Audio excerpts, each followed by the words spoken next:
दर्शकांनो नमस्कार.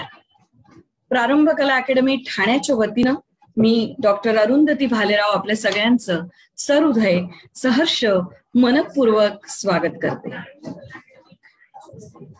मागच्या 10 वर्षापासून प्रारंभ कला अकॅडमीच्या वतीनं कमल भालेराव स्मृती संकल्पनात्मक कार्यक्रम, दिवाकरांच्या नाट्यछटा स्पर्धा असे सातत्याने राबवणारे आमचे उपक्रम 10व्या वर्षापर्यंत येऊन ठेपले आहेत, याचा मनस्वी आनंद होतोय. कमल भालेराव या मराठवाड्यातल्या प्रसिद्ध महिला नाट्य कलावंत. ज्या काळी महिला नाटकामध्ये काम करत नव्हत्या त्या काळी त्यांनी पुरुषांचे आणि बरोबरीने महिलांच्या भूमिका सुद्धा केल्या. 50 वर्षापूर्वी रंगमंचावर पदार्पण करणारी माझी सासू ही म्हणूनच मला खूप धाडसी वाटते. आज त्यांना जाऊन 20-21 वर्ष जवळपास पूर्ण झाली आहेत, पण त्यांच्या नावानं स्मृती म्हणून हा कार्यक्रम मागच्या 10 वर्षापासून सातत्याने सादर होतोय. आपल्याला सगळ्यांना कल्पना आहे की समाजामध्ये अवतीभोवती महिलांवर होणारे अत्याचार, तिच्यावर होणारे अन्याय, बलात्कार याचं प्रमाण दिवसेंदिवस आपल्याला वाढताना दिसतंय. एकीकडे आपण वुमन एम्पॉवरमेंट विषयी बोलतो, एकीकडे पुरुष आणि महिला यांच्यामध्ये समसमान बरोबरी आहे असंही म्हणतो, आणि इकडे मात्र अगदी आता नुकतीच डोंबिवलीमध्ये जी घटना घडली ती हृदयाचा ठाव घेणारी घटना आहे. आणि म्हणून ह्याला जबाबदार नक्की कोण, या चर्चेचं आयोजन या व्यासपीठाच्या माध्यमातून करताना मला चांगलं वाटतंय. माझ्याबरोबर मान्यवर परीक्षक आहेत ज्यांचा मी सुरुवातीला परिचय करून देणार आहे.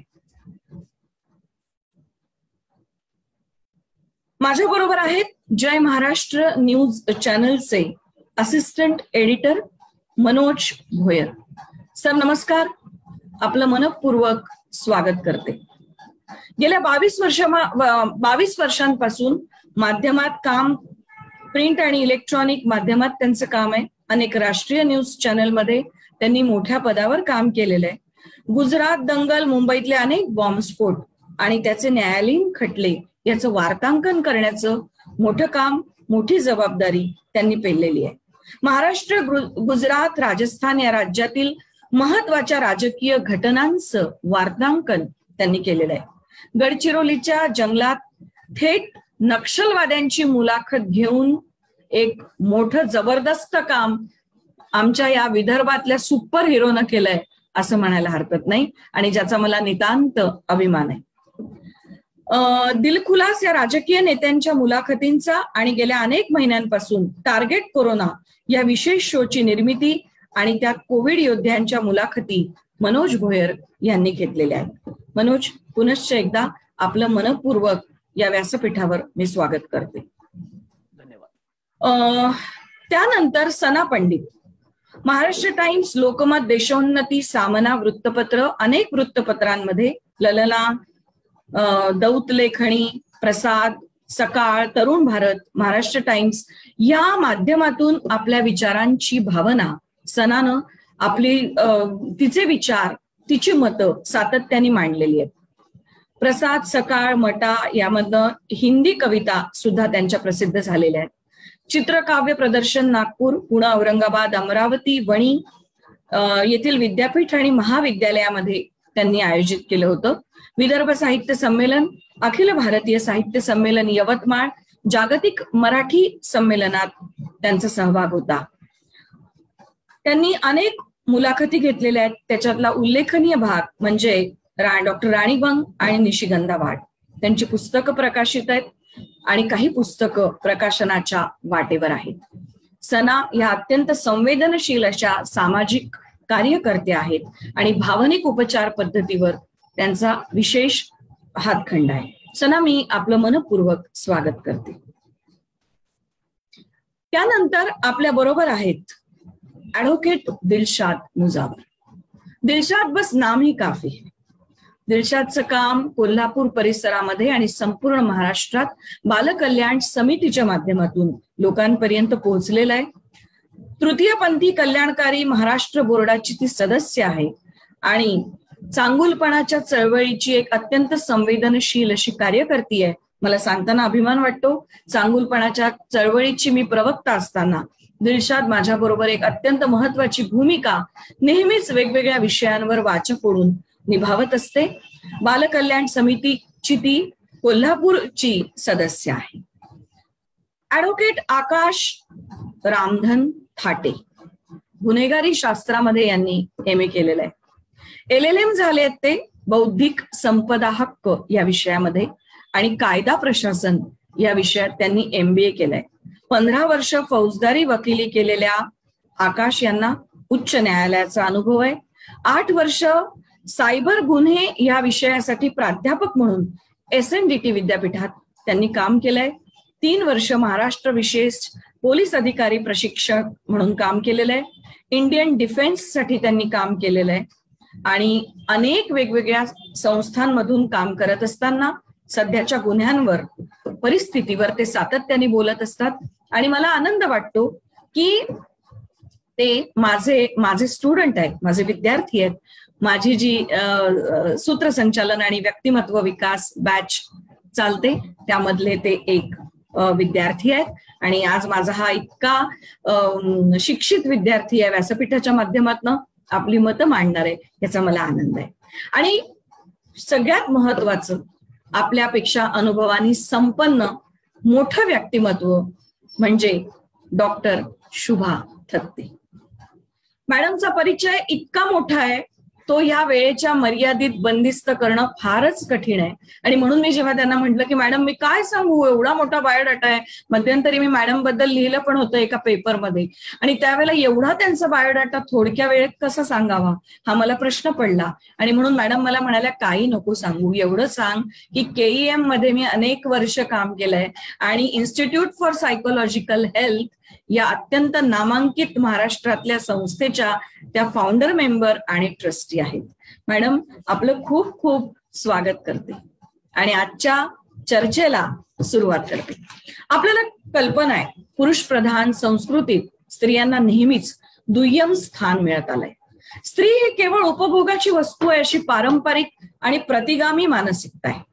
गेल्या अनेक वर्षात स्त्रियांवर होणाऱ्या शारीरिक आणि मानसिक अत्याचाराचं प्रमाण दिवसेंदिवस वाढतच चाललंय. प्रत्यक्षात सरकारी आणि सामाजिक संस्थांनी स्त्री अत्याचाराची जी आकडेवारी उपलब्ध करून दिली आहे ती पोलीस स्टेशनला प्रत्यक्ष नोंद होणाऱ्या तक्रारींवरून दिलेली आहे. परंतु नोंद होणाऱ्या घटनांपेक्षाही अनेक कारणांमुळे अंधारात राहणाऱ्या घटनांची संख्या जास्त आहे. आजही अनेक ठिकाणी मुलगी जन्माला आली की तिला घरातूनच वागणूक व्यवस्थित मिळत नसल्याचं चित्र आजही बघायला मिळतं. आजही मूल व्हावं म्हणून नवस करणारे कुटुंब आपल्या म्हणजे मुलगा व्हावा म्हणून नवस करणारे कुटुंब आपल्या अवतीभोवती दिसतात. हीच स्त्री आज पुरुषाच्या खांद्याला खांदा लावून प्रत्येक क्षेत्रात जेव्हा आपलं कर्तृत्व सिद्ध करत असतानाही तिला आजही पुरुषी अहमपणाचा सामना करावा लागतो त्यावेळेला वाईट वाटतं. जेव्हा एक पुरुष शिकतो तेव्हा एकटाच सुशिक्षित होतो, मात्र जेव्हा एखादी महिला शिकते तेव्हा तिची पूर्ण पिढी सुरक्षित आणि सुशिक्षित होऊ शकते. ती आई आहे, ती ताई आहे, ती मैत्रीण आहे, पत्नी आहे, मुलगी आहे, ती जन्म आहे, ती माया आहे, ती सुरुवात आहे आणि तीच नसेल तर सगळं काही व्यर्थ आहे. अमरावती जिल्ह्यातल्या धारणी तालुक्यात एका दलित महिलेवर 2 नराधमांनी सामूहिक अत्याचार केल्याची घटना घडली होती. पुण्यात एका मुलीवर काही नराधमांनी कित्येक दिवस अत्याचार केला. परवाच पुष्पक एक्सप्रेसमध्ये चोरट्यांनी महिलेवरच बलात्कार केला. मागील आठवड्यात पैठणमध्ये 2 महिलांवर सामूहिक बलात्कार झाला. साकी नाक्यामध्ये महिलेवर बलात्कार करून तिची विटंबना करून तिला मारून टाकण्यात आलं. स्त्री म्हणजे वास्तव्य, स्त्री म्हणजे मांगल्य, स्त्री म्हणजे मातृत्व, स्त्री म्हणजे कर्तृत्व. मग अशा स्त्रीवर समाजात अत्याचार का होतात जाणून घेऊया आजच्या मान्यवरांकडून. माझा पहिला प्रश्न जो आहे तो माझा प्रश्न जो आहे तो यांच्यासाठी आहे की लॉयर म्हणून मला आकाश थाटे तुमच्याकडनं पहिल्यांदा जाणून घ्यायचं आहे, महिला अत्याचार प्रतिबंधक काय कायदे आहेत? धन्यवाद ताई. महिलांसाठी विविध प्रकारचे कायदे आहेत पण आपण या गोष्टीमध्ये जाऊया की नक्की फेल कशामुळे होत आहेत हे कायदे किंवा त्याचं बॅरियर. आता तुम्ही पुण्यातलं, कोल्हापूरमधलं आणि मुंबईतलं एक उदाहरण दिलं. मला सांगावं असं वाटतं की एक माझ्याकडे केस होती, रेप केस नव्हती पण ती मर्डर केस होती. पण सुदैवाने माझ्या क्लायंटचा मर्डर झाला नाही. ती स्टार टीव्ही वगैरे, स्टार न्यूजला वगैरे सगळी केस आलेली ती. पुण्याला जर कोण राहत असेल तर त्यांनी ही केस बघितली असेल की तिला 17 वेळा तिच्यावर खून करण्याचा प्रयत्न झाला. 17 वेळा तिला अटॅक झाला. त्या अटॅक मधून ती वाचली, पण तिच्या एक किडनी तिची खाली पडली वार करता करता. अजूनही ती केस चालू आहे. ती मी अजून पुणे कोर्टात लढवतोय. तर आता बघूया कायदे. तुम्ही मला प्रश्न विचारला कायदे कुठले कुठले. IPC आहे, प्रोटेक्शन ऑफ वुमन्स राईट आहे, PWD आहे, protection of domestic violence act आहे, बरेच असे कायदे आहेत. पण त्या कायद्यांना व्यवस्थितरित्या मार्गदर्शन मिळत नाही. आता याचं उत्तर का? आपल्याला पाहिलं जातं की जेव्हा आता मुंबईचं घटना घेऊया. माझी क्लायंट आहे, ती 3 दिवस पोलीस स्टेशनला गेली. तिच्यावर रेप झाला होता, तरीही पोलिसांनी FIR घेतली नाही. आता जेव्हा रेप विक्टीम असतात त्यांचं नाव घ्यायचं नसतं म्हणून मी घेत नाहीये, पण 1 आठवड्यानी मी गेलो, पोलिसांना सांगितलं, मी DCP ला भेटलो आणि त्यांना सांगितलं असं असं केस आहे. मग त्यावेळेस ती घटना FIR ती नोंद झाली. म्हणजे आपल्याकडे जेव्हा कायदा असतो पण ते कायद्याचं पालन तुम्ही करत असतो, सगळे काय करत असतात, पण जेव्हा त्याचं एक्झिक्युशन होतं कोर्टामध्ये किंवा पोलीस स्टेशन मध्ये, जेव्हा आपण म्हणतो ना कायद्याचं पालन कोण करत नाही, तर मेन बात म्हणजे मुख्य गोष्ट ते पोलीसच करत नाही. तर पोलीस का नाही करत हे मी जेव्हा 3 वर्ष मुंबई पोलीसला ट्रेनिंग दिली तेव्हा पण ACP DCP सगळे माझे स्टुडंट होते. तर मी त्याला सांगितलं असं असं आहे, असं असं आहे, 0 नंबर केस आहे, FIR आहे, तरी पण काही होत नाहीये. आता पुन्हा तुमच्या प्रश्नावर येऊया, का होत नाहीये? याचं कारण म्हणजे आपल्यामध्ये नसणारी, मी म्हणतोय नसणारी गंभीरता. चला ठीक आहे, मला पण स्वतः मुलगी आहे, मला स्वतःला मुलगी आहे. नाही आकाश, माझा प्रश्न या बाजूने होता की महिला अत्याचार प्रतिबंधक कायदे, जेव्हा एखाद्या मुलीवर, महिलेवर अत्याचार होतो तेव्हा एक्झॅक्ट कुठला कायदा आहे ज्याच्याद्वारे तिला न्याय मिळू शकतो? IPC. जेव्हा IPC भारतीय दंडविधा कलम जे आहे त्याद्वारे रेपचे जे सेक्शन आहे 376 A B C D E ते पाहिले जातात. तर हे पाहिलं जात असताना जर तिला गंभीर स्वरूपाची जखम वगैरे झाली असेल तर 307 वगैरे 326 वगैरे सुद्धा आपल्याला त्याच्यामध्ये इन्क्लूड करता येतं. आता मुंबईची तुम्ही केस सांगितली, रेप झाल्यानंतर तिला खूप काही त्रास दिला, तर त्याच्याबद्दल 326 307 वगैरे असं काहीतरी लागू शकतं. पण आपल्यामध्ये म्हणजे आपल्या कायद्यामध्ये किंवा पोलीस स्टेशनला का काही होत नाही? समजा काय एखाद्या वेळेस XYZ प्रकरणी असं झालं तर मुख्य गोष्ट अशी आहे की जे आपले एव्हिडन्स असतात त्या एव्हिडन्सेस वर भर देत नाही कोणीच, म्हणजे कोणीच भर देत नाही. शेवटी 3-4 महिने ते अटक राहतो, 4-5व्या महिन्याला त्याला बेल मिळते, नंतर ती केस 5-7 वर्ष 10 वर्ष चालत राहते. आपल्याला सगळ्यांना व्हॉट्सअपवर जोक येत असेल ज्युडिशियरीचे, ते पाहून मला पण वाईट वाटतं, मला पण जोक येतात, मला पण वाईट वाटतं. मी स्वतः वकील आहे, मी 3-4 ग्रुपमध्ये आहे, पण मला पण वाईट वाटतं. कारण त्याला एक प्रश्न आहे की एव्हिडन्स कडे कोण लक्ष देत नाही. ते एव्हिडन्स कडे जर आपण लक्ष दिलं, पुराव्याकडे आपलं लक्ष दिलं, तर मात्र त्याच्यावर सगळं काही होऊ शकतं. म्हणजे थोडक्यात तुझं असं म्हणणं आहे आकाश की महिला प्रतिबंधक कायदे आहेत पण त्याची अंमलबजावणी होताना खूप अडचणी आहेत आणि म्हणून त्या अंमलबजावणी नीट होऊ शकत नाही. मी वळते आहे मनोजकडे. मनोज भुयार, मला तुम्हाला विचारायचंय, आज तुम्ही इतकी वर्ष माध्यमामध्ये काम करताय, माध्यम हे अत्यंत सशक्त असं एक लोकांपर्यंत पोहोचवण्याचं व्यासपीठ आहे आणि समाजाला सुशिक्षित करण्यामध्ये माध्यमाचा मोठा सहभाग असतो. तर जेव्हा अशा घटना घडतात त्यावेळेला माध्यमांनी, म्हणजे ज्या माध्यमात तुम्ही काम करताय ते माध्यम योग्य प्रकारे या गोष्टीची मांडणी करतं असं तुम्हाला वाटतं का? नाही. याचं कारण असं आहे की अतिरंजित बातम्या देण्याचा जो मूळ एक स्वभाव आपल्याला देशातल्या सगळ्या नॅशनल हिंदी चॅनल्स मध्ये दिसतो आणि राष्ट्रीय चॅनलचा जसा अमेरिकेचा भारतावरती प्रभाव असतो आणि जसा वरच्या स्तरामध्ये काम करणाऱ्या लोकांचा खालच्या स्तरावरती प्रभाव असतो, त्याच पद्धतीनं हा स्वभाव मराठी न्यूज चॅनलचा झालाय. त्यातही बदल करण्याची गरज आहे. पण या सगळ्या प्रकरणाला वाचा फोडावी आणि त्यांना, त्या मुलीला, स्त्रीला न्याय मिळावा, हा एक प्रांजळ उद्देश असतो. पण तो उद्देश धसास लावण्यासाठी, न्याय मिळवून देण्यासाठी म्हणून बातम्यांमध्ये संयतपणा ठेवणं हे खूप आवश्यक असतं. बलात्कार पीडित महिलेच्याच बाजूनं वर्तमानपत्र, माध्यम, न्यूज चॅनल, वेबसाईट, पोर्टलची भूमिका असते. त्याच्या विरोधात कुणीही जाऊ शकत नाही. तसं करणं ते तर्कसंगतही नाही, न्यायोचित नाही. पण बातम्या देतानाचं सादरीकरण, प्रेझेंटेशन हे तितकंच महत्वाचं आहे.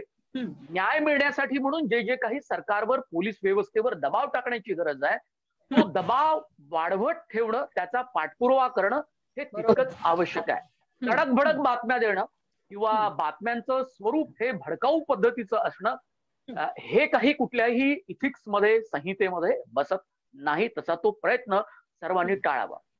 आज या निमित्तानं मला असं वाटतं मांडणी की शक्ती कायदा या राज्यामध्ये लागू करताना वेळ होतोय असा विरोधकांचा आरोप आहे. पण आता ते संयुक्त समितीकडे तो कायदा अभ्यासासाठी पाठवला गेला. त्यात आणखी काही अभ्यासक, या क्षेत्रात काम करणारे मान्यवर सुद्धा आहे. तसं जर केलं गेलं आणि तसं झालं आणि त्यानंतर कायदा अस्तित्वात आला तर तो पूरक ठरेल आणि सर्वसंमतीनं तो कायदा लागू होईल. मुळात मुद्दा कसा आहे की कायदे अस्तित्वात येतात पण कायदे नीट राबवले जात. जादूटोणा विरोधी कायदा श्याम मानव दाभोळकरांच्या प्रयत्नानं तो अस्तित्वात आला. सर्वांनी प्रयत्न केले, मानवांनी पाठपुरावा केला. त्याचं इम्प्लिमेंटेशन कसं होतं किंवा तो कायदा तयार होताना किती अनंत अडचणी आपल्या देशामध्ये येतात वाईट गोष्टींविरुद्ध लढायला, ते मी अत्यंत जवळून पत्रकार म्हणून पाहिलेलं आहे. कायदा तयार होतो, दिशा कायद्याच्या धर्तीवर महाराष्ट्रात शक्ती कायदा लागू करणं फार आवश्यक आहे. या येत्या हिवाळी अधिवेशनामध्ये तो कायदा पुढे जाण्याची मला शक्यता वाटते. इम्प्लिमेंटेशन हा एक सर्वात महत्वाचा मुद्दा आहे. जसा जादूटोणा कायदा विरोधी कायदा हा नीट इम्प्लिमेंट केला जात नाही, काही त्या कायद्याद्वारे आपल्याला कारवाई होताना आपल्याला पाहायला मिळते. कायदा अस्तित्वात येणं आणि त्याची राज्य सरकारकडून, यंत्रणांकडून नीट अंमलबजावणी होणं हे जास्त महत्वाचं आहे. आणि हे सगळं होत असताना त्या पीडित महिलेला, कुटुंबांना तेवढाच आधार देणं हे महत्वाचं आहे. या देशातली सगळी व्यवस्था, या देशातला इतिहास जर आपण पाहिला तर वेगवेगळ्या राज्यामध्ये महिलांच्या विरोधातच अनेक गोष्टी दिसतात. बिहार, उत्तर प्रदेश या राज्यामध्ये त्याचं प्रमाण जास्त आहे. महाराष्ट्रात सुद्धा प्रमाण वाढलं. नॅशनल क्राईम ब्युरो रिपोर्टची आकडेवारी सातत्याने 98%, 98.8% ही परिचित व्यक्ती बलात्कार च्या प्रकरणामध्ये आपल्याला दिसते. महाराष्ट्रात हे प्रमाण 94.2 आहे. अर्थात 17-18ची ही आकडेवारी आहे. आता मुळात हे या सगळ्या गोष्टी का होतात? दुसरा महत्वाचा मुलगा आहे की या संपूर्ण प्रकरणामध्ये, आता वेगवेगळे प्रश्न येतील तेव्हा मला बोलता येईल, पण मुळात महिलांचं शिक्षण, महिलांच्या संदर्भातली गावखेड्यातली तिला मिळणारी सुरक्षितता, तिचं शिक्षण, याचे सगळे खूप वेगवेगळे पदर आहे आणि यात समाज येतोच. पण समाज हा जबाबदारी पूर्ण राज्य सरकारवर ढकलू शकत नाही. राज्य सरकाराचा एक भाग, राज्याचा एक भाग म्हणून सरकार आणि व्यवस्थेची जबाबदारी जितकी आहे तितकी जबाबदारी समाजातल्या घटकाची आहे, बापाची आहे, मुलाची आहे, नवऱ्याची आहे, सर्वच पुरुषांची आहे. आणि म्हणून मला असं वाटतं की प्रेझेंटेशन या संदर्भातलं हे तसं करू नये आणि न्याय आणि पाठपुरावा करत राहून व्यवस्थेवर दबाव वाढवण्याचं काम हे माध्यमांचं आहे. त्यात येणाऱ्या सगळ्या ज्या अंतर्भूत सगळे घटक आहेत त्यांचा आहे. मला असं वाटतं खूप वेगळ्या पद्धतीनं या प्रश्नाचा अभ्यास करण्याची गरज आहे. एक मुद्दा, मुलींची, स्त्रियांची सुरक्षा, त्यांना मिळणारं पाठबळ, आकाशात सगळं झेपावताना, वेगवेगळ्या सगळ्या सत्ता म्हणा, यंत्रणा काबीज करताना आपल्या हिमतीवर, आपल्या कृतीवर, बुद्धिमत्तेवर, आणि दुसरीकडे राज्यात, देशामध्ये मोठ्या प्रमाणात हे जे काही अत्याचार सुरू आहे, हेही खूप अत्यंत विचित्र, सगळं अवघड प्रकार होऊन बसलेला आहे. मला यालाच एक प्रतिप्रश्न विचारायचा आहे. मग तुम्ही बोलताना ईशा समितीचा उल्लेख केला, बरोबर मनोज? तर अनेक कंपनीमध्ये ईशा समिती आहे, बरोबर? ईशा नाही, त्याला एक नाव आहे बघा, विशाखा कमिटी आहे. अनेक कंपनी सेक्शुअल हॅरॅसमेंटसाठी, आणि जिथे स्त्री पुरुष एकत्र काम करतात तिथे विशाखा कमिटी सरकारने सुरू केलेली आहे. पेपरवर या कमिटीची नावं असतात, सदस्यांची नावं असतात, ते प्रॉपर सही करतात, त्यांची महिन्याला, वर्षातनं एकदा दोनदा मीटिंग होते. पण प्रत्यक्षात, मॅडम मला, मी तुमच्याचकडे येणार आहे, प्रत्यक्षात ह्या विशाखा कमिटीच्या गोष्टींची अंमलबजावणी कंपनीमध्ये होते की नाही, यावर कोणाचा वॉच आहे का? मी आता मला विचारले प्रश्न. एक मिनिट मनोज, काय म्हणताय आपण? मला प्रश्न होता हा. हो मॅडम, आणि तुम्ही दोघंही याची उत्तरं द्यावी असं मला वाटतं. आधी तुम्ही बोला. मला असं वाटतं की खूप काटेकोरपणे या संदर्भात पालन होत नसावं. मी जिथे काम करतो किंवा जिथे मी काम केलेलं आहे त्या ठिकाणी तुम्हाला दिसेल की अगदी प्रारंभीच त्या रिसेप्शन मध्ये हे सगळं लावलेलं असतं किंवा कार्यालयात पण लावलेलं असतं. पण मुळात प्रकरण दडपण्याचा प्रयत्न खूप होतो. हा व्यवस्थेचा एक अत्यंत वाईट भाग आपल्याला पाहायला मिळतोय. प्रकरण जेव्हा येतात त्यावेळेला त्याच्या संदर्भात अत्यंत ढिटाईनं पुढे जाणं आणि सक्तीनं तो सगळा नियम कायदा राबवणं हे जास्त महत्वाचं आहे. त्यातूनच धडा मिळू शकतो. शक्ती कायद्यामध्ये आपण जर पाहिलं तर 21 दिवसात आरोपपत्र, जामीन पात्र हा गुन्हा असेल, फास्ट ट्रॅक कोर्टमध्ये केलं जाईल, सगळं नीट आहे. त्यातून सर्वात जास्त त्याला शिक्षा मिळावी हाच हेतू आहे, म्हणून तो दिशा कायदा इकडे, दिशा कायद्याच्या धर्तीवर हा कायदा महाराष्ट्रामध्ये होण्याची शक्यता आहे. तो होत नाही. प्रत्येक ठिकाणी इम्प्लिमेंटेशन करताना कोणतीही हयगय केली नाही. जवळचा कोण, दूरचा कोण याचा विचार मुलाहिजा न बाळगता जर त्या कायद्याची अंमलबजावणी केली, नियमाची अंमलबजावणी केली गेली, मुली आता खूप स्वतःहून पुढे येतात आणि तक्रार नोंदवतात. त्याची दखल वरिष्ठांनी घेणं तितकंच गरजेचं आहे. कार्यालयामध्ये हे वातावरण असावं असं मला प्रामुख्याने वाटतं. तुमचं काय मत आहे यावर? मला असं प्रामाणिकपणे वाटतं, मी अवतीभोवती जे काही काम करते आणि अनेक कमर्शियल कंपनीज मध्ये काम करते मी, मला असं वाटतं की ह्या कमिटी या नावापुरत्याच, याची अंमलबजावणी कितपत होते याचा अंदाज येत नाही. तुम्हाला काय वाटतं? मी 5 कंपन्यांच्या कमिटीवरती आहे. ज्या केसेस आमच्याकडे येतात ते आली की मला कळवलं जातं. मी तिथे प्रत्यक्ष जाते, त्या लोकांचे इंटरव्ह्यू घेते आणि कितपत सत्यता आहे हे पडताळून पाहणं पण आवश्यक असतं. कारण बऱ्याच आकसामुळे सुद्धा अशी वेगवेगळ्या तक्रारी केल्या जातात. आणि तिथे योग्य माणसाला शिक्षा व्हावी, योग्य माणसाला शासन व्हावं, हेही खूप महत्वाचं असतं. फक्त ती जो आकडा सांगते ना, तो रिप्रेझेंटेटिव्ह म्हणता येणार नाही, प्रातिनिधिक म्हणता येणार नाही. कमी ते कंपन्या आहेत त्या मल्टीनॅशनल कंपनीज आहेत आणि त्या ठिकाणी जे कायदे लावले जातात त्याला बऱ्यापैकी सुसूत्रता असते आणि ते बऱ्यापैकी ऑडिओ व्हिडिओ रेकॉर्डिंग सगळ्याचं केलं जातं. ते सगळ्या ठिकाणी होत नसणार याची मला खात्री आहे. त्यामुळे आतापर्यंत ज्या केसेस होत्या ज्याच्यासाठी मी नागोठण्यापर्यंत जाऊन सुद्धा इंटरव्ह्यू घेतलेले आहेत तिथल्या त्या कामाच्या लोकांचे आणि त्याचं लक्षात आलं की योग्य माणसाला समजल्यानंतर त्याला समजून त्याच्या हातून ज्या प्रकारे गुन्हा झाला असेल त्या प्रकारे त्याची पेनल्टी त्या माणसाला दिली आतापर्यंत तरी गेलेली. कारण मी ह्या क्षेत्रात पॉश मध्ये काम करून सुरू झाला पॉश हा कायदा तेव्हापासून, म्हणजे 10 वर्ष जवळजवळ मी काम करते आणि ज्या मी केलंय त्या ठिकाणी मला असं दिसतंय की पण सार्वजनिक क्षेत्रामध्ये असं होत नसावं याची मला खात्री. दिलशाद, मला तुमच्याकडे यायचंय. तुम्ही बालकल्याण समितीसाठी काम करता. अतिशय छोट्या मुलींवर जेव्हा बलात्कार होतात त्यावेळेला त्या आरोपीला ताबडतोब शिक्षा आणि ती कठोर शिक्षा झाली पाहिजे म्हणजे पुरावे आणि सिद्ध करणं या प्रोसेस मधनं न जाता त्याला ताबडतोब शिक्षा झाली पाहिजे जेव्हा लहान मुलींवर बलात्कार होतात. असे काही कायदे आहेत का, किंवा काय कायदे आहेत त्याच्यासाठी? किंवा जेव्हा अशा मुलींवर बलात्कार होतात तेव्हा आतापर्यंत तर तुमचा अनुभव काय आहे? न्याय पद्धत निवाडा कशा पद्धतीने होतो? मगापासून मी सगळ्यांची मतं ऐकलीत आणि मी त्याच्यामध्ये काही बोलू इच्छिते. कारण गेले मी स्वतः वकील आहे आणि गेली 27 वर्ष झालं मी वकिली करते आणि माझा सुद्धा क्रिमिनल म्हणजे मी LLM क्रिमिनॉलॉजी मध्येच आहे, त्यामुळे मला क्राईम याविषयी जास्त अट्रॅक्शन आहे. तर मुलींच्या संदर्भात, महिलांच्या संदर्भात गेली इतकी वर्ष काम करत असताना आणि त्यांच्याविषयी सातत्याने कायद्याविषयी माहिती देत असताना मी बऱ्याच गोष्टी पाहिलेल्या आहेत, स्वतः काही केसेस लढलेल्या आहेत.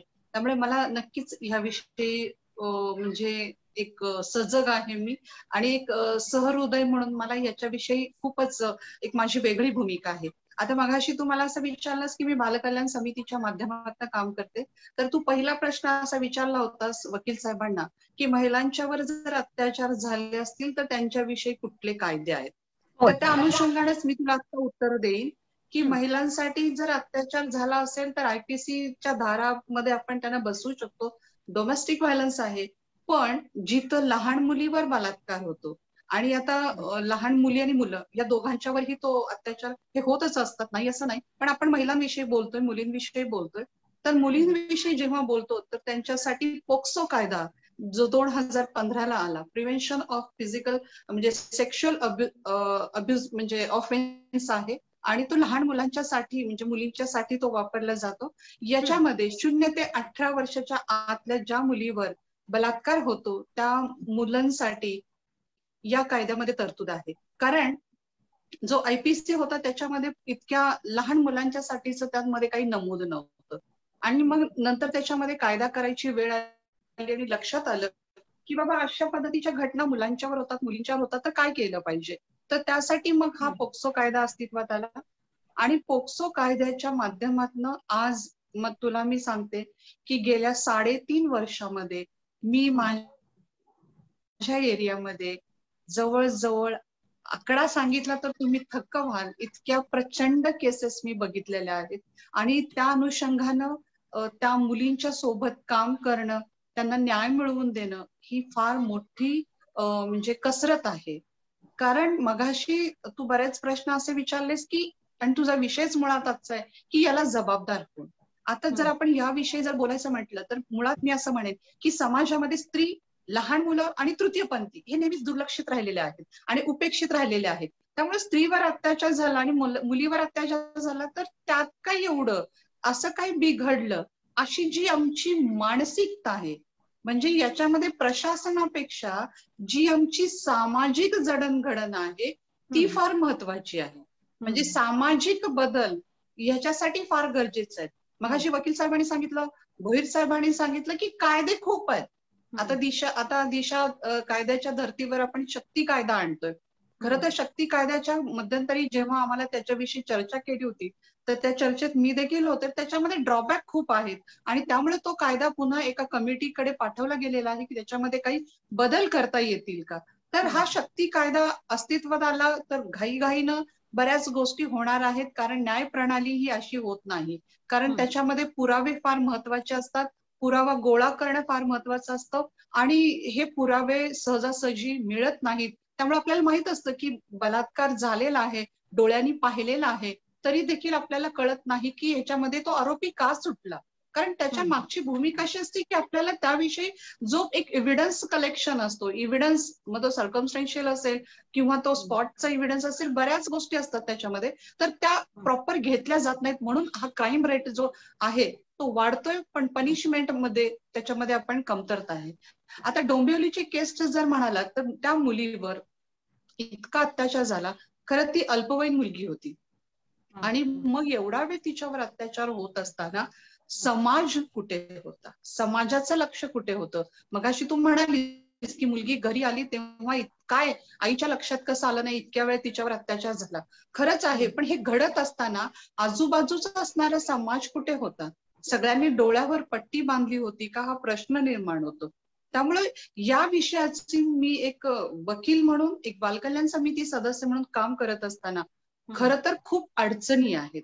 कारण कायद्याचं इम्प्लिमेंटेशन जी करणारी यंत्रणा आहे ती अद्याप सक्षम नाही. आता तुला सांगते, मुलांसाठी कायदा हा पोक्सो आहे. 0 ते 18 वयोगटातल्या मुलांच्यावर, मुलीवर अत्याचार झाला तर आम्ही पोक्सो कायदा आहे.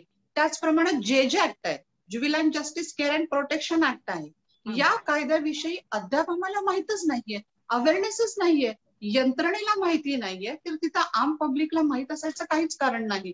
त्यामुळे जेव्हा ह्या गोष्टी घडतात तेव्हा समाज म्हणून आपण फक्त बघतो, पण त्याच्या मागे काय कारणं घडलेली असतात, त्याचं काय रिझनिंग आहे याचा विचार आपण कधीच करत नाही. आणि तो केला गेला पाहिजे. कारण कायदे आहेत, म्हणजे खूप अगदी सक्षम खूप कायदे आहेत. म्हणजे थोडक्यात मी कन्क्लूड याच्यावर करते की कायदा आहे, पण त्या प्रमाणात कायदे खूप आहे, पण त्या प्रमाणात शिक्षा नाही होत आहे आणि इम्प्लिमेंटेशन इम्प्लिमेंटेशन सुद्धा होत नाही. मी सनाकडे येते. सना, मला असं विचारायचंय, भावनिक उपचार पद्धतीच्या माध्यमातून अशा पीडितांसाठी आपण काम करत असताना समाजाला मुली स्त्रिया यांच्याबद्दल सन्मानाची भावना ठेवावी असं लहानपणापासून रुजवण्यासाठी काय करता येईल पालक म्हणून किंवा समाज म्हणून, असं तुम्हाला वाटतं?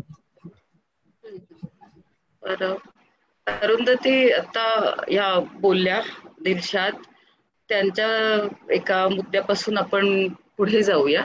जेव्हा औपचारिक शिक्षण आलं आणि स्त्री मेनस्ट्रीम मध्ये आली, याला मला वाटतं 2 सेंचुरीज होतात ते आता. म्हणजे सावित्रीबाईंनी औपचारिक शिक्षणाचा ओनामा करून, आणि एक विसरायला नको की तेव्हा ही पहल पुरुषांनीच केली. म्हणजे सावित्रीबाईंच्या खांद्याला खांदा लावून ते होते. तर तो समाज म्हणजे तेव्हाचे आणि आता जर शिक्षणाने आपण इतकं मागास होतोय का की इतके ब्रुटल रेप्स करतात ते, तर कुठेतरी अपब्रिंगिंग शिवाय, आता तू म्हणालीस की घरून काय करता येईल, मानसिकता, तर असं आहे की एक हुंडा पद्धतीने आपण हैराण परेशान होतो आधी. पण आज जेव्हा एक कायदा बनलेला आहे की आई वडिलांच्याही अर्निंग्स मध्ये मुलींना इक्वल शेअर आज कायदा देतोय. मला असं म्हणायचंय की जेव्हा हुंडा मागत होते तेव्हा आई वडिलांनी पण खूप अश्रू काढली आहे ना मुलीला देण्यासाठी. म्हणजे ही मानसिकता होती की मुलीला द्यायचं नाही, ही आई वडिलांच्याही मनात घर करून होती. आणि जेव्हा ती दुसऱ्या घरी जाते ना, तेव्हा नकळत तोच थॉट हे होतो की जेव्हा आई वडिलांचीच इच्छा नसते आणि त्यांचं मूल आपल्या घरी किंवा त्यांची मुलगी आपल्या घरी येते, तेव्हा तिला नेहमी स्लेवच समजल्या जातं. ही मानसिकता बदलायसाठी काय करावं लागेल? आता आपण जे करतोय कायद्याने, आज घरातनं आई वडिलांनी आणि मुख्यत्वे आईनी, कारण आईपाशी प्रत्येक मूल जास्त असतं, मुलगा काय मुलगी काय. म्हणजे साडीचा पदर धरून तो मुलगा आईच्या मागे फिरत असतो आणि वन फाईन डे ती आई म्हणत असते की जा तू किचन मध्ये, तुझं काय काम आहे. तेव्हा तुम्ही त्याच्या मनात रुजवत असता की किचन हे तुझं क्षेत्र नाही.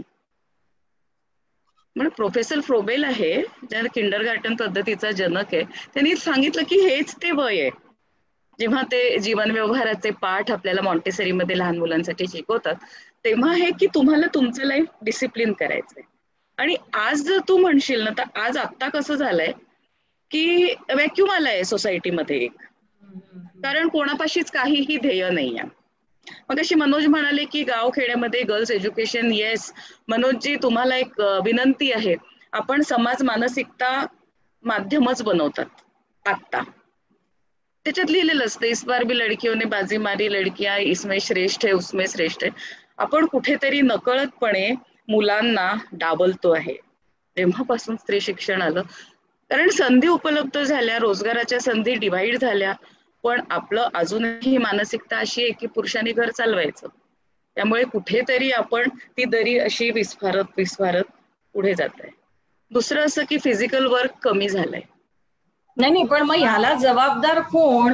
म्हणजे हे जे काही सगळं आजूबाजूला घडतंय त्याला जबाबदारी कोण? जबाबदार कोण आहे? अगं आपल्याला पुढे जायचं एवढं व्यसन लागलंय ना की आज जर तू एखादी गोष्ट घेतलीस, उद्या जर म्हणजे 50 इंचीच्या ऐवजी 100 इंची जर कलर टीव्ही आला तर आपण त्याच्याकडे जाऊ. पण आपण स्वतःचं मानसिक म्हणा किंवा शारीरिक फिटनेसकडे आपण पण लक्ष देत नाही. आपण मूळ संवेदना सगळ्या विसरत चाललोय. कम्युनिटी एज्युकेशन होतं ते विसरत चाललोय. त्याच्यानंतर थोडं मोकळं बोलते, कारण मी हिंगणघाटची जी केस आहे, बोलू का? 1 मिनिट लागेल अरुंधती. बोल बोल. अरुंधती, हिंगणघाटला एक केस झाली मागच्या वर्षी की एका प्राध्यापिकेला रस्त्यात जाळलं. होय होय होय. महाराष्ट्रभर ही केस लागली, मनोजजींना माहिती असेल. आपण सगळे त्या दृष्टीने बोललो आणि काय चाललंय जगात, शहरात. पण मी तुम्हाला खरं सांगते की मी गेली होती तिथे आणि आपण काउन्सिलिंग सेशन्स केले, सगळं केलं. त्यात असं लक्षात आलं, तो मुलगा मॅरिड होता, त्याच्या बायकोनी सांगितलं की हे दोघं त्यांचंही लग्न झाल्यानंतर भेटायचे. एखादी गोष्ट जर आपल्याला आपल्या आयुष्यातनं पूर्णपणे काढायची असेल तर ती पूर्णपणे जाणं जरुरी आहे. ट्रिगरिंग जे असतं ना, इमोशन्सला ट्रिगर करणं जे असतं, मग त्याच्यानंतर अंमल येतो, त्याच्यानंतर कमांड येतो आणि त्याच्यानंतर पोझिशन येतं आहे ना. म्हणजे आपण जेव्हा प्रॉपर्टी घेतो तेव्हा आपण हळूहळू त्याच्या मागे पूर्ण डोकं लावतो. ह्या मुलांनी आणि त्या मुलींनी तेच केलं. सेक्शुअलिटी ही खूपच बेसिक नीड आहे आणि हे आपण विसरून चाललेलो आहे. पहिली गोष्ट, मुलं अर्निंग करत नाही. दुसरी गोष्ट, वर्कप्लेसमध्ये सेक्शुअल हरासमेंट किंवा स्वतःला प्रमोशनसाठी सर्व्ह करणं तुम्ही नाकारू शकत नाही. होतं असं. आपण जर मुक्त चर्चा आणि रोखठोक चर्चा करतो आहे आणि त्यामुळे असं होतंय की स्त्री आणि मुली यांच्यावरचा विश्वास हळूहळू डळमळीत होतोय. आपण खूप मागे जाऊन जे अत्याचार आपल्यावर झाले नाहीत त्याबद्दल न बोलता आपण आज हे बोलणं ह्यासाठी जरुरी आहे, कारण ह्या मुलींना एकटीला जायचंय. जर जायचं आहे तर आपल्याला ही मानसिकता पहिले बदलावी लागणार आहे. अपब्रिंगिंग मध्ये आईवडील म्हणतात की तू तुझ्या पायावर उभी झाली तर तुला कुणाची गरज नाही, असं अपब्रिंगिंग आहे. आणि मग त्यावेळी आपण समाजाशी सुद्धा तसंच वागत असतो. आधी आजूबाजूची, घरची, दारची, नातेवाईक मंडळी आपल्याला टोकायची, काय करताय, काय बोलताय. आज हे टोकलेलं आवडत नाही, ही वस्तुस्थिती आहे. ओके. आणि मग खूप काहीतरी होऊन जातं. मनोज, मला तुमच्याकडे यायचंय. अनेक वेळा बातम्या देताना मीडिया उत्साहाच्या भरात पीडितेला खूप म्हणजे जरी चेहरा ब्लर करून दाखवत असले तरी खूप नको ते प्रश्न विचारले जातात. याच्यावर कुठेतरी काहीतरी नियंत्रण असलं पाहिजे आणि चुकीचे प्रश्न विचारले जाऊ नये आणि ज्याच्यामुळे समाजात अधिक हिंसा वाढेल. कारण आज माध्यमांमध्ये सगळ्यात सशक्त असं माध्यम हे टीव्हीचं माध्यम आहे. तर इतक्या म्हणजे आज एका मुलीवर बलात्कार 10 मुलांनी, आणि मग तो कसा केला याची प्रोसेस सुद्धा सांगितली जाते की त्यांनी तिला इथे नेलं, मग तिथे नेलं, मग ते केलं, मग ते केलं. याच्यामध्ये कुठेतरी नकळतपणे बघणाऱ्या अशा हिंसक मनोवृत्तीच्या पुरुषांना एक प्रकारची आयडिया मिळते, असं नाही का वाटत? आवाज नाही. म्यूट करा. माध्यमकर्मींचं प्रशिक्षण करणं, प्रबोधन करणं हे तितकंच आवश्यक आहे. पूर्वी पत्रकार ज्या काळामध्ये पत्रकारिता आली, रुजली, पुढे गेली, त्या काळात त्यांना तसा अधिकार होता. आता तसा अधिकार माध्यमात काम करणाऱ्या लोकांना तितकासा नाही. पत्रकार म्हणून आपली जबाबदारी, आपल्या कक्षा, मर्यादा ओळखून आपण काम केलं पाहिजे. ज्या ठिकाणी कमर्शियल गोष्टी असतात त्या ठिकाणी त्या कमर्शियली करणं आवश्यक आहे, कारण आपण जाहिराती पण बघतो वर्तमानपत्रात वगैरे आणि त्या खूप जास्त होतात. पण तुम्हाला सगळं ते टिकवायचं आहे माध्यम आणि कर्मचाऱ्यांना पगार द्यायचा, तर काही गोष्टी मी समजू शकतो, ती काही त्या काळातली पत्रकारिता नाही. पण मी जसा पहिले मुद्दा मांडला, स्टेअरिंग पे बलात्कार, इसमे बलात्कार, मी हिंदी माध्यमामध्ये गेली अनेक वर्ष काम केलंय. साधारणतः 15-1 वर्ष मी त्या नॅशनल मीडिया, आणि मला ते आवडायचं नाही म्हणून मी परत मराठी माध्यमात आलो. तुलनेनं मराठी माध्यमात, टीव्ही मीडियामध्ये, न्यूज चॅनलमध्ये हे काम कमी आहे. पत्रकारांचं प्रशिक्षण या दृष्टीने आवश्यक आहे की त्याला ते कळायला पाहिजे की आपल्या सीमारेषा कुठल्या आहेत, कोणत्या शब्दात आपली मांडणी करणं आवश्यक आहे, शब्दांची निवड, शब्दांचं चयन, सिलेक्शन ऑफ वर्ड्स हे सुद्धा खूप महत्वाचं आहे, कारण त्या शब्दाचे संस्कार प्रेक्षकांवरती होत असतात. जर समाज समृद्ध करण्यासाठी, प्रशिक्षित करण्यासाठी जर आपला जन्म झालाय तर किमान त्याचं पालन करणं हे प्रत्येक पत्रकाराचं काम आहे. म्हणून मला असं वाटतं की याला जबाबदार असं म्हणत असताना त्या समाजातल्या सर्व घटकांची जबाबदारी आहे. मी जसं म्हणालो की गावखेड्यामध्ये मुलींचं शिक्षण होत नाही, बालपणी विवाह नसेल लागत, पण कमी वयात लग्न, 18 हे काही वर्ष नाहीये लग्नाचं, आणि मग ती ढकलली जाते त्या जबाबदाऱ्या. तिला ज्ञान नसतं, शिक्षणाचं काही आकलन नाही, समाजाचं आकलन नाहीये, व्यवहाराचं आकलन नाही, आपल्या हक्काच्या साठी लढण्याचं बळ तिच्या अंगात येत नाही. या सर्व गोष्टी शिक्षणातून येत असतात. याची जाणीव आपण ठेवून सरकारनं ते काम गाव पातळीवर केलं पाहिजे. तालुका अधिकारी, IAS अधिकारी इतकं महत्वाचं काम या देशामध्ये, राज्यामध्ये अनेक IAS अधिकाऱ्यांनी केलंय, पोलीस अधिकाऱ्यांनी केलंय.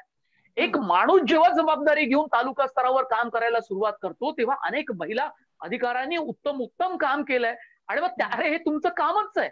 पण एक व्यक्ती करतो तेव्हा त्याची बातमी होते, कारण तो आदर्श असतो समाजासमोर. समाज आज महाराष्ट्र इतक्या मोठ्या सामाजिक संस्थांचं मोठं जाळं आहे आणि त्यांचं इतकं मोठं या समाजाच्या प्रगतीत आणि शिक्षणाच्या सगळ्या वाटा चोखाळण्यामध्ये आणि आयुष्य समृद्ध आणि विकसित करण्यामध्ये इतकं मोठं योगदान आहे. आणि हे योगदान देणारे सर्व मोठी महनीय व्यक्ती या परिसंवाद सहभागी होत आहेत आणि वेगवेगळे विचार मांडतायत.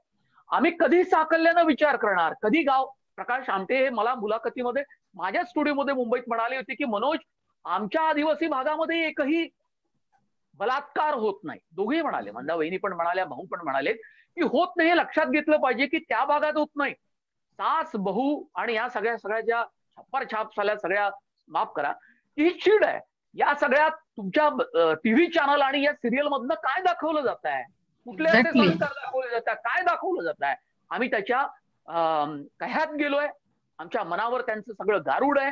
आणि आजही आमच्यातले प्रशिक्षित मुली, स्त्रिया नवं काही इतकं बघण्यासारखं या नेटफ्लिक्स आणि OTT प्लॅटफॉर्मवर आहे. म्हणजे मी ते जाऊ द्या, ते बाकीचे आहेत, पण खूप ते आमच्या मुलांना आणि हे दाखवण्यापेक्षा आम्ही या सगळ्या अशा भरताड सगळ्या सिरियल्स बघत असतो आणि मराठी चॅनलवरती पण त्या सगळ्या गोष्टी आहेत. आमचे संस्कार आमच्या समाजामध्ये आम्ही कसं विकसित होतो, मॅडम जसं म्हणाल्या त्यांना की जडणघडण इतकी महत्वाची होऊन गेले. दिलशाद मॅडम म्हणाले की समाजाची वीण कशी आहे हे समजून घेण्याची गरज आहे आणि यात माध्यमाची जबाबदारी महत्वाची आहे. ती माध्यमांनी समजून घेतली तर प्रत्येक टप्प्यावरती गाव कसा विकसित होतो तिथले प्रश्न उचलून धरण्याचा प्रयत्न केला. दुर्दैवाने मला असं म्हणावंसं वाटतं की हे होतं आणि हे होत नाही, आणि होतं ते कमी प्रमाणात होतं. ही जबाबदारी माध्यमांची, मी ती अजिबात ढकलणार नाही, पण समाजातल्या लोकांची पण तितकी जबाबदारी आहे. आणि मला असं वाटतं की तुम्ही म्हणता ते बरोबर आहे. ऍट द सेम टाइम कलाकृती निर्माण करणाऱ्या क्रिएटिव्ह डायरेक्टर्स, रायटर्सची पण ही जबाबदारी आहे की तुम्ही जे दाखवताय कुठल्याही प्लॅटफॉर्मवरून त्याच्यामध्ये किती प्रमाणात मर्यादित सेक्शुअल किंवा या गोष्टींबद्दल भडकपणा असला पाहिजे. म्हणजे सर्रास जे काही दाखवलं जात आहे ते फारच, त्याच्यामुळे समाजातली जी घाणेरडी मानसिक प्रवृत्ती आहे ती एक प्रकारे वाढते. सत्य मॅडम, मला तुमच्याकडे एक छोटासा मुद्दा, त्यात आम्ही मराठी चॅनल्सवाले आणि एंटरटेनमेंट चॅनलवाले ही कमी नाही. आजही कोकणातलं कुठलं तरी 100, 50, 60 वर्षापूर्वीचे पात्र घेऊन आणि कथानक घेऊन आणि प्रथा परंपरात आपण पुरवण्यात आपण धन्यता मानतो, ज्यात स्त्री कमी लेखली जाते, स्त्रीला जबाबदारी नाही. अरे स्त्रीला लेह लडाख मध्ये स्त्रियाच काम करतात. तुम्ही पाहत असाल, पुरुष गाडीवर घेऊन येतो आणि तिचं सामान घेऊन जातो. इतकी स्त्री पुढे गेलेली आहे जिच्या हातामध्ये सगळा विकास आणि सत्ता आहे आणि तीच मेहनत करते. या मराठी वृत्तवाहिनी याच्यामध्ये, एंटरटेनमेंट चॅनल्स मध्ये, मनोरंजन सगळ्या या वाहिन्यांमध्ये सुद्धा अशा जुने विषय घेऊन परत एकदा आम्हाला समाजाला त्या सगळ्या कडे ओढण्याचा सगळा प्रकार होतो. यातून सुद्धा वेगळे संस्कार केले जातात. आम्ही त्याचा विरोध केला पाहिजे असं मला प्रामुख्यानं वाटतं. ती मगाशी म्हणाली तसं तू जो मुद्दा मांडलास मनोज सरांपुढे की ते पाहिल्यामुळे क्रिमिनल वृत्ती वाढण्याची शक्यता आहे, त्याच्याबरोबर दुसरा महत्वाचा मुद्दा आहे की ते बघितल्यामुळे ज्या घरामध्ये घटना घडेल त्या व्यक्ती पुढे येणार नाहीत मदतीसाठी.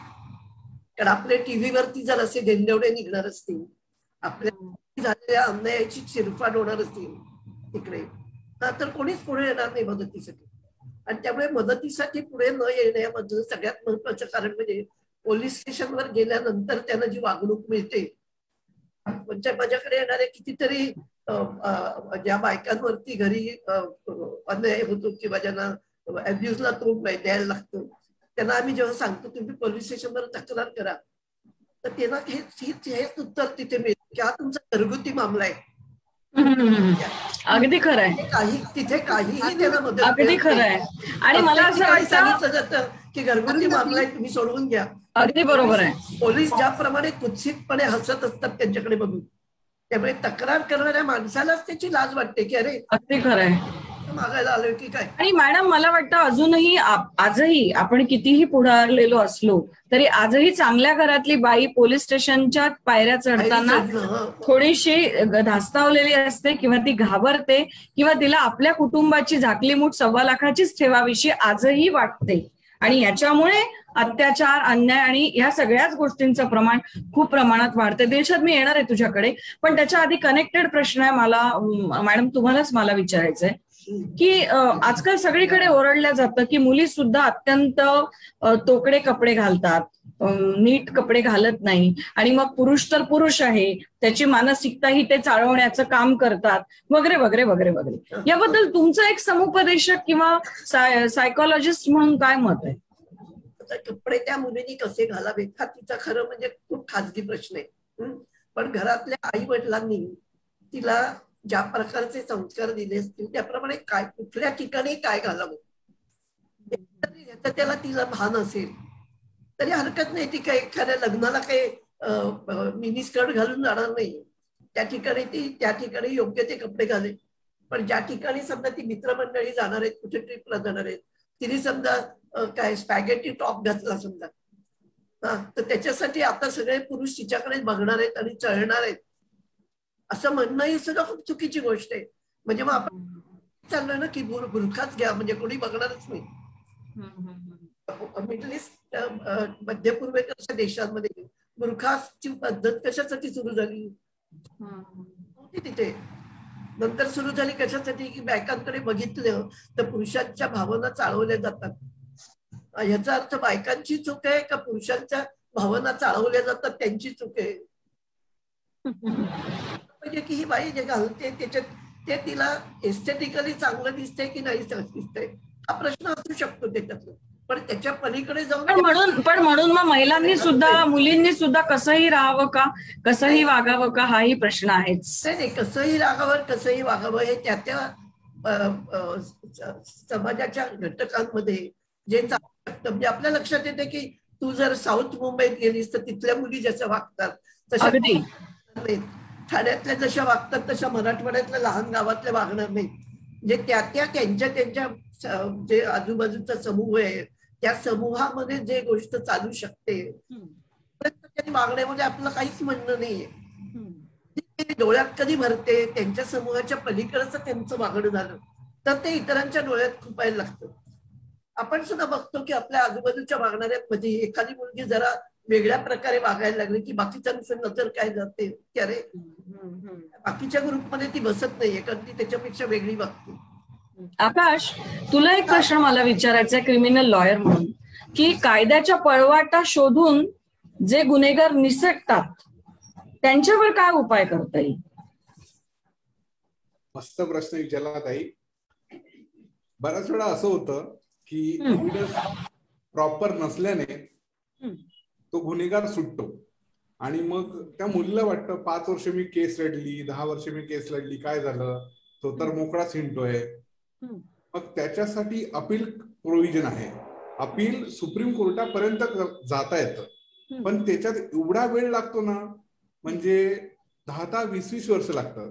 त्याच्यामुळे लोक कोण बघत नाहीयेत. ठीक आहे, आता झालं, आता गेलं ते गेलं, आपण फॉरवर्ड अप होऊया आणि आपली लाईफ चालूया. पण असं वाटतं की हे सगळं प्रकार थांबले पाहिजेत. फास्ट ट्रॅकवर केस घेतली तरी सुद्धा इथे दिसतात मॅडम आहेत ते बोलतीलच की फास्ट ट्रॅक मध्ये केस घेतली तरी 21 डेज मध्ये काहीही रिझल्ट येत नाही. 2-2, 3-3, 5-5 वर्ष लागतात फास्ट ट्रॅक मध्ये सुद्धा. हे वाईट आहे आणि मला पण वाटतंय. पण त्याच्यासाठी मला एक सुप्रीम कोर्टचे वकील होते, त्यांनी मला सांगितलं की आपली न्यायिक संस्था आहे ना ती एक घोडागाडी आहे, पण त्या घोडागाडीवर 100 लोक बसतात. तर त्या घोडागाडीवर 1000 लोक बसतील तर त्या घोड्यांचं काय होईल? तसं आपलं झालंय की खूप केसेस आहेत पण ते घोडे ओढणारे म्हणजे वकील आहोत किंवा कोणी आहोत ते घोडे ओढणारे किंवा ते माल ओढणारे व्यक्ती कमी पडत आहेत. त्याच्यामुळे त्रास होतोय, त्याच्यामुळे वेळ लागतो. मला एक विचारायचं आहे दिलशाद, म्हणजे खूप कदाचित हा माझा प्रश्न खूप बाळगोद असू शकतो, पण मला नेहमी एक प्रश्न पडतो. इकडे आपण सत्यमेव जयते म्हणतो बरोबर. तिकडे गुन्हा झालेल्याला शिक्षा झालीच पाहिजे असं आपण म्हणतो. आणि त्यावेळेला जो सत्य असतो, जो खरा असतो, त्याच्यासाठी वकील त्याच्या बाजूनी लढत असतात. पण जो दोषी असतो त्याच्यासाठीही वकील तोच कसा बरोबर आहे म्हणून पण लढतात. मग हे असं कधी बंद होईल आपल्या समाजामध्ये की जो दोषी आहे त्याच्यासाठी पण लढायचं? हे कधी बंद होईल आपल्या समाजात? कारण जोपर्यंत हे होणार नाही तोपर्यंत गुन्हेगार पळवाटा शोधतच राहतील आणि गुन्हे अधिकाधिक वाढतच राहतील. काय वाटतं दिलशाद याबद्दल? मला वाटतं बाळगोत प्रश्न नाहीये, पण भाबडा आहे. हो, पण मला फार नेहमी हा प्रश्न पडतो की असत्याच्या बाजूने लढणारे पण वकील असतात. याच्यासाठी काय उपाय? सत्य आणि असत्य हे दोन्ही खूप रिलेटिव्ह आहेत शब्द. येस दिलशाद. कारण असं आहे की आपली न्याय प्रणाली आहे की ह्या एका गोष्टीवर म्हणजे आधारित आहे की कुठल्याही निरपराध माणसाला शिक्षा होता कामा नये. म्हणजे 100 गुन्हेगार सुटले तरी चालतील, पण एका निरपराध माणसाला शिक्षा होता कामा नये या एका गोष्टीवर आपली न्याय प्रणाली आहे. आणि संविधानाने सगळ्यात महत्वाचा कॉन्स्टिट्यूशनल राईट आहे की प्रत्येक व्यक्तीला स्वतःला डिफेंड करायचा, आणि तो डिफेंड करायचा अधिकार हा त्या आरोपीला असल्यामुळं तो स्वतःला डिफेंड हा करणारच. आता कधी कधी काय होतं की बऱ्याचदा अशा फॉल्स केसेस मध्ये सुद्धा अडकवलं जातं. काही चुकीच्या केसेस पण एकमेकांवर घातल्या गेल्या जातात. अगदी त्या बलात्कारापासून त्या बऱ्याच केसेस असतात. आणि मग अशा वेळेला जर आपण त्याला संधी नाही दिली, त्याला स्वतःचं मत मांडायची जर आपण संधी नाही दिली, तर एका निरपराध व्यक्तीला आपण शिक्षा केली असं होतं. त्यामुळं जरी न्यायदेवतेनं डोळ्यांवर पट्टी बांधलेली असली तरी देखील तिच्या हातामध्ये जो तराजू आहे तो समानतेचा आहे. कारण इक्वॅलिटी बिफोर लॉ ही कन्सेप्ट कायद्याची आहे. त्यामुळे कायद्यासमोर सगळे समान आहेत आणि त्यानंतर तो तराजू जो आहे तो तुम्हाला हेच सांगत असतो. आणि त्यामुळे कॉन्स्टिट्यूशनने आम्हाला जो राईट दिलेला आहे की मला डिफेंड करायचं आहे, मग त्यातनं माझं निरपराधित्व मी जर सिद्ध केलं तर ठीक आहे, नाही तर मग मी दोषी आहे, मला तुम्ही शिक्षा करा. त्यामुळे आपण असं म्हणू शकतो. म्हणजे मला असं वाटतं की आपल्या न्यायव्यवस्थेत सुद्धा नियमांमध्ये, अटींमध्ये बदल करण्याची फार गरज आहे. म्हणजे पारंपरिक जे वर्षानुवर्ष चाललेले आहेत त्यामध्ये सुद्धा आता कालांतराने बदलत्या समाज प्रवाहाबरोबर त्याच्यामध्ये सुद्धा बदल होणं गरजेचं आहे. होत आहेत अरुंधती, त्याच्यामध्ये बदल हे अगदी होत आहेत. ट्रॅडिशनल जे आपण व्ह्यूज होते ते आता आपण बदलतोय. जसं मॉडर्नायझेशन होतंय, ग्लोबलायझेशन होतंय, तसं याच्यामध्ये बदल हा होतोय. कारण जजेस लोक सुद्धा या समाजाचाच भाग आहेत, याचेच घटक आहेत आणि त्यांचा विचार आणि ते समाजाच्या अवतीभोवती घडणाऱ्या घटना त्यांच्यावर त्यांचा पगडा हा असतोच. त्यामुळं वैचारिक आता विचार बदलत आहेत. आणि आता त्यामुळं कदाचित तू आता मी पोक्सोचं पुन्हा जर उदाहरण दिलं तर तू म्हणशील की फक्त बॉडीला टच केलं म्हणून काही तो सेक्शुअल अब्यूज झाला नाही, असं मध्यंतरी एका कोर्टाने निकाल दिला होता. तर त्याच्याविषयी खूप मोठा व्ह्यूज बदलत आहेत. अशा पद्धतीने आम्हाला व्ह्यूज बदलायचे नाहीयेत. तुमचे व्ह्यूज हे to the law, to the म्हणजे सामाजिक हेतू, सामाजिक घटना याच्या अनुषंगाने आपण घेतल्या पाहिजेत. पण ट्रॅडिशनल मगाशी तू जसं म्हणालीस की पारंपरिक जे काही होतंय त्याच्यामध्ये नक्कीच बदल हे घडतायत आणि घडत आहेत. आणि त्यामुळेच तर हे नवीन नवीन कायदे येत आहेत. कारण पोक्सो कायदा जर तू म्हणशील तर 2015चा आहे, ज्युव्हेनाईल जस्टिस हा 2000 पोक्सो 12चा आहे आणि जे ऍक्ट हा 15चा आहे. आणि आता दिशा म्हणजे आपला शक्ती कायदा येतोय. म्हणजे जसा जसा समाजामध्ये बदल घडतायत, समाजाची मानसिकता जशी बदलतीये, गुन्ह्यांचं स्वरूप जसं बदलतंय आणि त्यामुळे त्या केसेस समोर येत आहेत, त्यामुळं आपल्याकडे कायदे सुद्धा त्याप्रमाणे बदलत आहेत. हा, आता तू म्हणालीस की सिस्टीम बदलायची आहे तर त्याला वेळ लागणार आहे आणि ही सिस्टीम अवघड आहे. बरोबर. सना, मी तुझ्याकडे येते की आपल्या अवतीभोवती आपल्याला अनेक वेळा अशा महिला पीडित माहिती होतात किंवा कळतात आपल्याला. लोक फार मध्ये पडत नाहीत की नको बाबा आपण नको या प्रकारात पडायला, आपल्याला उगाच काही पोलीस आपल्या मागे लागले तर, ससेमिरा लागला तर. अशा वेळेला सामाजिक संस्था किंवा सामाजिकतेचं भान असलेल्या व्यक्तींनी या पीडितेची कशा पद्धतीने मदत करून तिचं समुपदेशन करावं, अगदी थोडक्यात सांग. एक तर असं झाल्यानंतर ती मानसिक म्हणजे तिने एक प्रिज्युडिस्ड असतो तिचा माइंड की ती एकटी आहे, कारण ती तिचा पॉइंट कधीच ठेवू शकत नसते. कुठेतरी गिल्ट कॉन्शियस असतो, काहीही झालं तरी एक गिल्ट कॉन्शियस असतो, कारण ती 4 बाजूनी जज होणार असते. आता मगाशी थत्तेताई बोलल्या, आपण कपड्यांवर बोललो की ती इतक्या सगळ्या बाजूंनी जज होत असते, त्यामुळे तिचा तो गिल्ट कॉन्शियस असतो. तर जेव्हा स्वतःसाठी उभं राहणं, कारण आपण समाजाकडनं अपेक्षा करण्याआधी आपली स्वतःची पूर्ण तयारी पाहिजे की मी माझ्यासाठी उभी राहील. ती जर पक्की असली तर मग समाज नंतर येतो. पण इथे होतं असं की आपण आधी बाहेर शोधतो, मग आपण डिप्रेस होतो आणि मग त्यानंतर आपण काहीही करत नाही. कितीतरी केसेस अशा होतात की नंतर कॉम्प्रोमाइजवर येतात की ठीक आहे, कारण समोरचाही घाईत असतो, त्याला पण कधीतरी फॉरेनला जायचं असतं, पासपोर्टवर म्हणा किंवा एखादी हे नको केस नको म्हणून ते होतं आणि मग तो बाजूला होतो. राहिला प्रश्न लोक का मध्ये नाही येत, तर मी मगाशी पण म्हटलं की सध्या काय होतंय की मी श्रेष्ठ हे आहे काही म्हण, पण व्यक्ती स्वातंत्र्याचा पण अतिशय उद्रेक झालेला आहे. तर थोडंसं डिस्कनेक्शन पण झालेलं आहे समाजाशी. म्हणजे आपण ज्या बिल्डिंग मध्ये राहतो, समुपदेशन कसं करता येईल आपल्याला त्या मुलीचं समुपदेशन म्हणजे आपल्याला मुळातनच काढावं लागणार आहे की तू एक समाजाचा जर घटक आहेस तर तुला प्रत्येक लेव्हलवर स्वतःचं कनेक्शन ठेवावं लागणार. झाल्यानंतर आपण तिला पहिले जर सांगितलं ना की आता तू सगळ्यांशी बोल, तिला सवयच नाहीये ना अरुंधती बोलायची कोणाशी, ती कोणाशी बोलणार.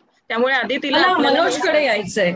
मनोज, आपण चॅनल्सच्या माध्यमातून, चॅनल हे सशक्त माध्यम आहे प्रत्येक व्यक्तीपर्यंत, गावापासून शहरापर्यंत पोहोचण्याचं.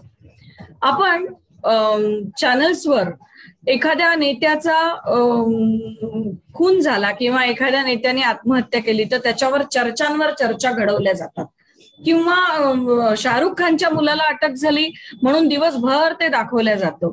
अशा ऐवजी जेव्हा समाजामध्ये आता ह्या अशा घटना वाढत चाललेल्या आहेत, याचं प्रमाण वाढत आहे, तेव्हा महिलांमध्ये एक सशक्त भावना निर्माण व्हावी, तिचं सशक्तीकरण व्हावं आणि अशा परिस्थितीला कसं सामोरं जायला पाहिजे यावर सातत्याने जर चर्चा घडवत राहिलो आपण, दिवसातून एकदा दोनदा किंवा आठवड्यातनं काही दिवस, तर नक्की याचा कुठेतरी स्त्रीच्या मनावर आणि एकूणच तिच्या ह्या परिस्थितीला सामोरं जाण्याच्या एकूण परिस्थितीवर परिणाम होईल असं वाटतं का तुम्हाला?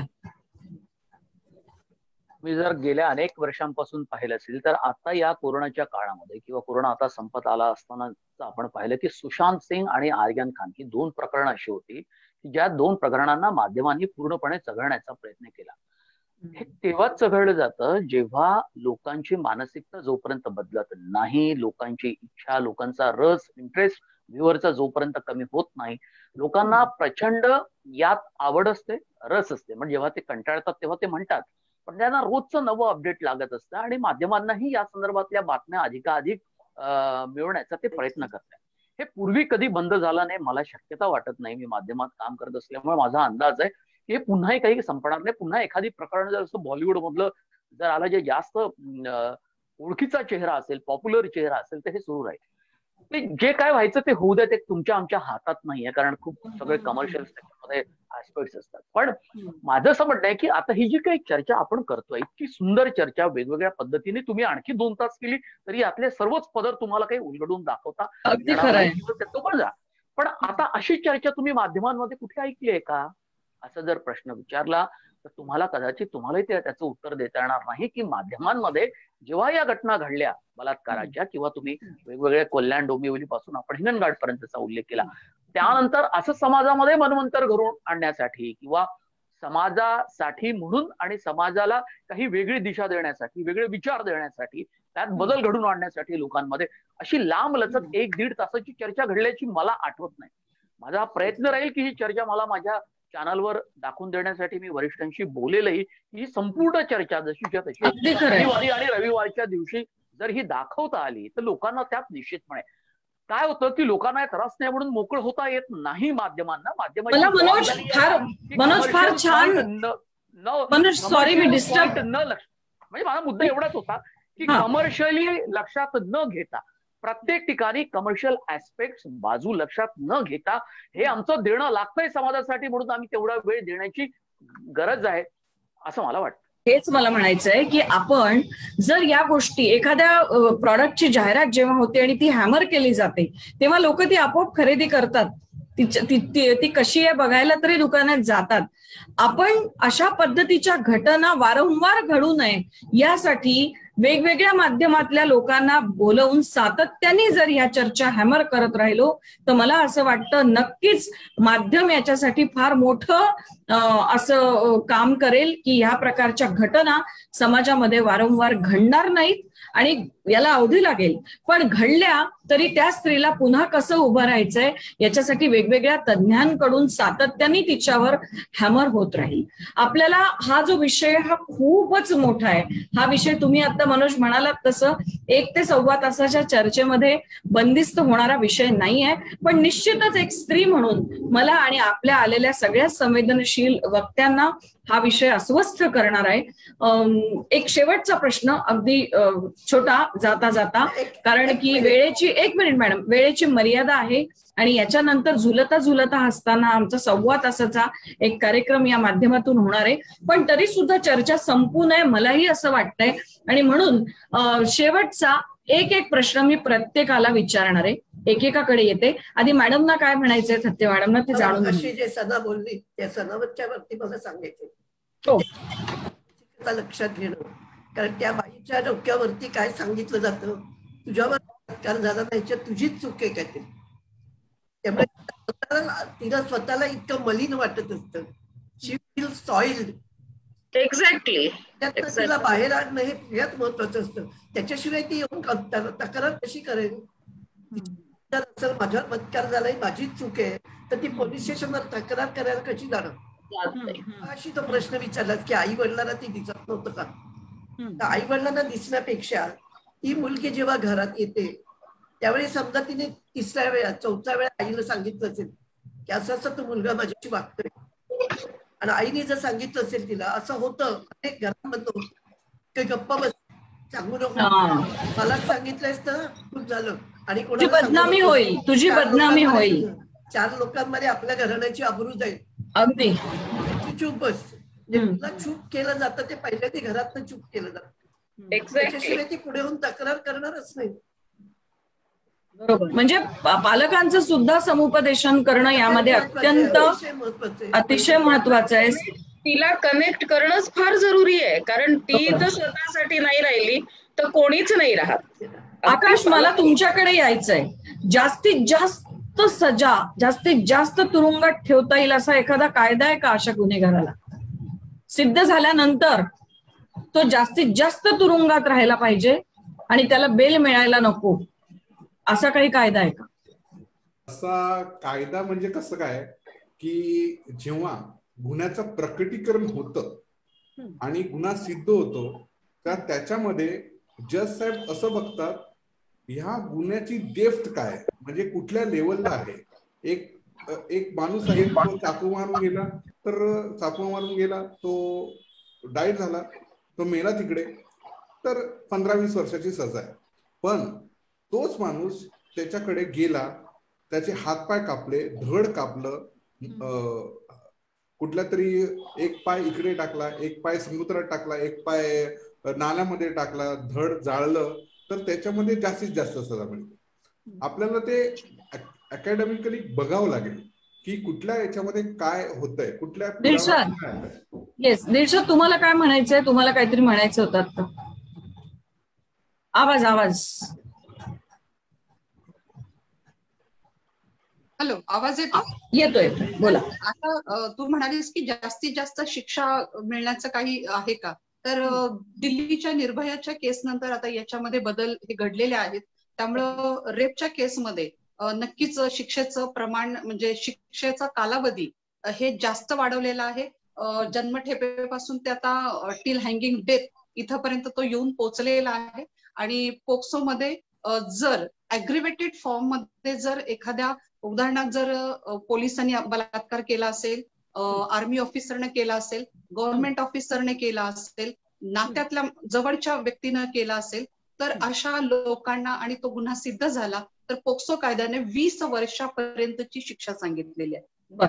म्हणजे हा कालावधी हा खूप चांगला आहे आणि जर याच्यामध्ये शिक्षा झाली तर हे म्हणजे खूपच चांगलं आहे असं मला वाटतं. आणि येणाऱ्या नजीकच्या काळात जो शक्ती कायदा आपल्याकडे येणार आहे त्या कायद्यामध्ये सुद्धा या शिक्षेची तरतूद ही मोठ्या प्रमाणामध्ये केलेली आहे. तर मी थोडासा अजून एक वेळ घेते अरुंधती.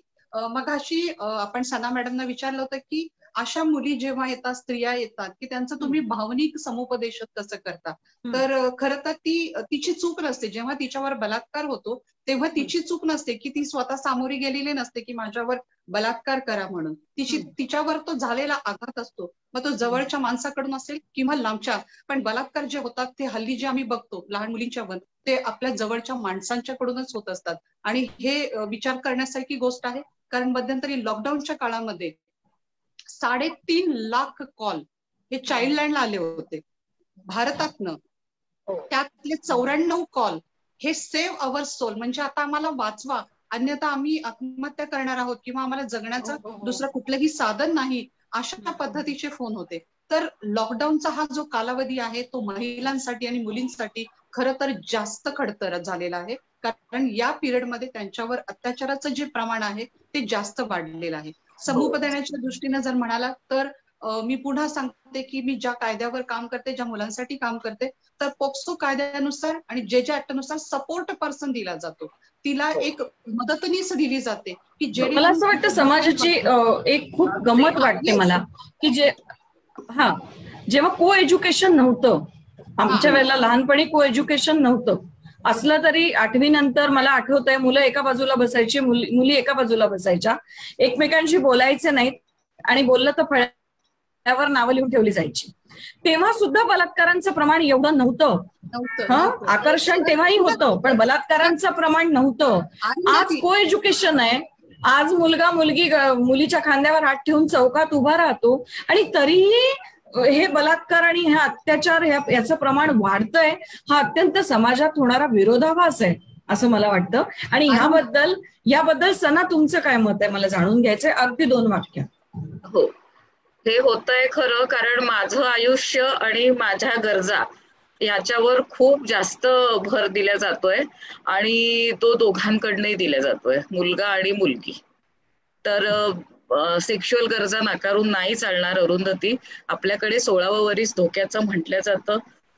जे आपण सगळे बायोलॉजीचे स्टुडंट आहोत, opposite sex attract each other आहे आणि आता खूप मोकळा वेळ आहे आणि इतकी फिजिकल एनर्जी आहे. म्हणजे आपल्या जीन्स मध्ये आपण हंटर्स आहोत, क्लाइंबर्स होतो, डोंगर चढायचो, आता ती शारीरिक हे जात नाही. म्हणजे तो जो आकर्षण तर समान होतं, ते पूर्वीच्या काळी पण होतं आणि आताही आहे. आता उलट त्यातलं फ्रीनेस वाढलाय, एक्सपोजर वाढलाय आणि त्याचे दुष्परिणाम मोबाईल वेळही खूप आहे ना, वेळही खूप आहे आणि नटनट्यांसारखं राहायचं आहे, त्यांच्यासारखं सुंदर दिसायचं आहे. सुंदर दिसणं हा बाईचा खूप म्हणजे काय आंतरिक आपल्याकडे बाईच्या सौंदर्याबद्दल अधिक बोलल्या जातं तिच्या बुद्धिमत्तेपेक्षा.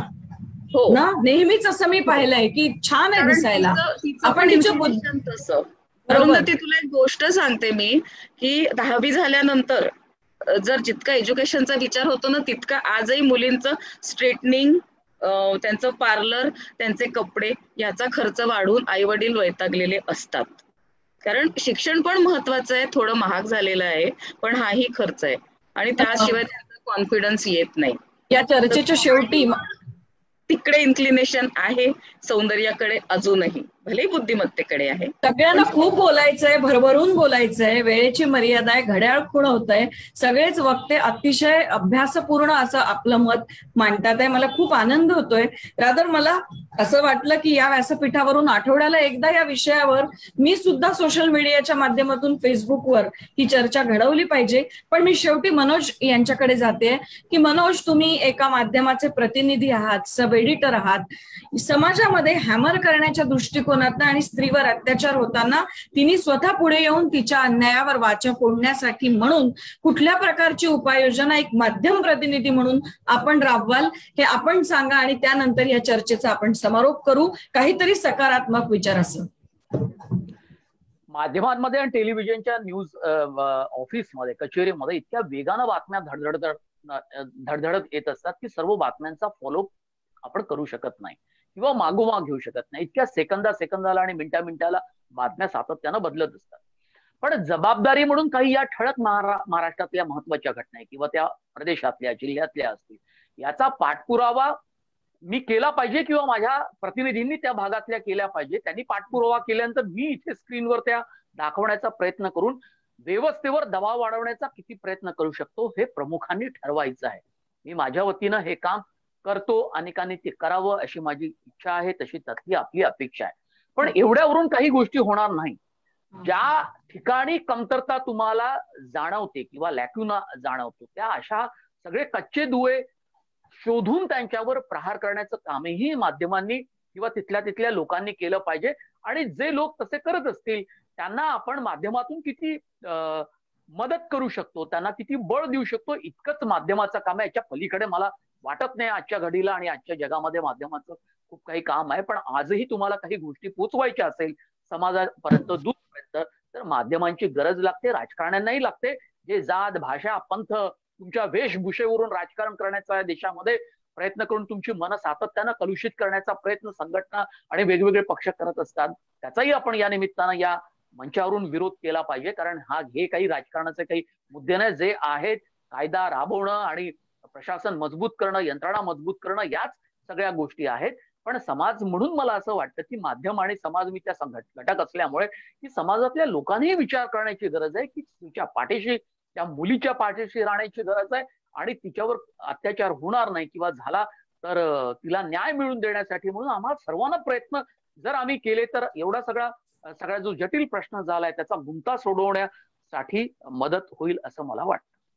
मला वाटतं हा विषय अरुंधती शेवटी एक जसं आता मनोजीने म्हणाले की मीडियाचा तर ह्याच्यामध्ये रोल मोठा असणार आहे, पण समाजाचा सुद्धा तितकाच मोठा सहभाग असणार आहे. पण शेवटी जाताना मी एक कविता तुला फक्त 2 ओळी सांगते की सुनो द्रौपदी शस्त्र उठा लो अब गोविंदा ना आएंगे, छोड़ो मेहंदी खड संभालो खुद ही अपना चीर बचा लो, दूत बिछाए बैठे शकुनी मस्तक कब सब बिक जाएंगे, सुनो द्रौपदी शस्त्र उठा लो अब गोविंदा ना आएंगे. सचमुच दिलशाद, बहुत खूब. अब सचमुच औरत ने शस्त्र उठाने का समय आ गया है, क्योंकि शास्त्र लिखने वाला पुरुष था.